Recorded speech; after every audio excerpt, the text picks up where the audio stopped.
اللہ تبارک و تعالی اپنے سچے کلام قرآن مجید میں ارشاد فرماتا ہے، یا ایھا الذین آمنوا استعینوا بالصبر والصلاۃ، اے ایمان والو صبر اور نماز سے مدد مانگو۔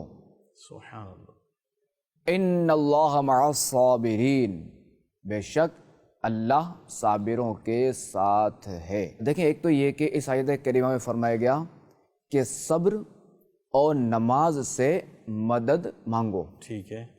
اب کیا ہے کہ صبر سے کس طرح مدد طلب کی جائے؟ تو اس سے مراد یہ ہے کہ عبادات کی ادائیگی، گناہوں سے رکنے اور نفسانی خواہشات کو پورا نہ کرنے پر صبر کیا جائے۔ گناہوں سے رکنا اور نفسانی خواہشات کو پورا نہ کرنا، تو ایک دیکھیں گناہوں سے رکنا تو واجب ہے۔ بعض اوقات جو نا بندے کا جی چاہتا ہے کہ میں جو نا فلاں کو یہ بات بتا دوں کہ فلاں میں جو نا یہ برائی ہے، کہ اس نے یہ یوں کیا تھا، میں اس کو بتا دوں۔ اب اس نے غور کیا، یار یہ تو غیبت میں آئے گا، صحیح، تو میں گناہ کروں گا، ثواب تو دور کے بعد الٹا میں تو پھنس جاؤں گا۔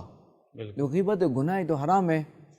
اب کیا ہے کہ یہ گناہ سے یہ رکا رہا، کیوں کہ شریعت نے اس کو منع فرمایا، تو یہ بھی ہوا صبر کرنا۔ اچھا، بعض وقت کیا ہے کہ بندہ جو ہے وہ نفسانی خواہش کو پورا نہیں کرتا، اللہ کی رضا کے لیے چھوڑ دیتا ہے۔ مثال کے طور پر؟ مثال کے طور پہ یہ کھانا کھا رہا ہے، کھانا سے بہت اچھا لگا، صحیح۔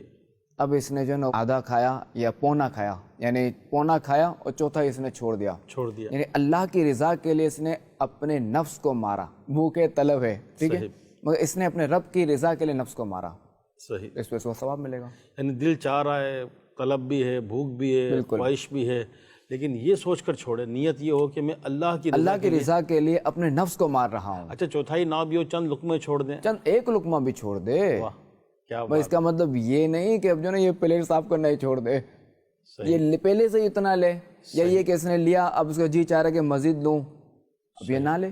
صحیح، تو یعنی کھانے کا احتیاط بھی رکھے، کھانا ضائع کھانا ضائع بھی نہیں کرنا، ٹھیک ٹھیک ٹھیک، اور احتیاط بھی کرے۔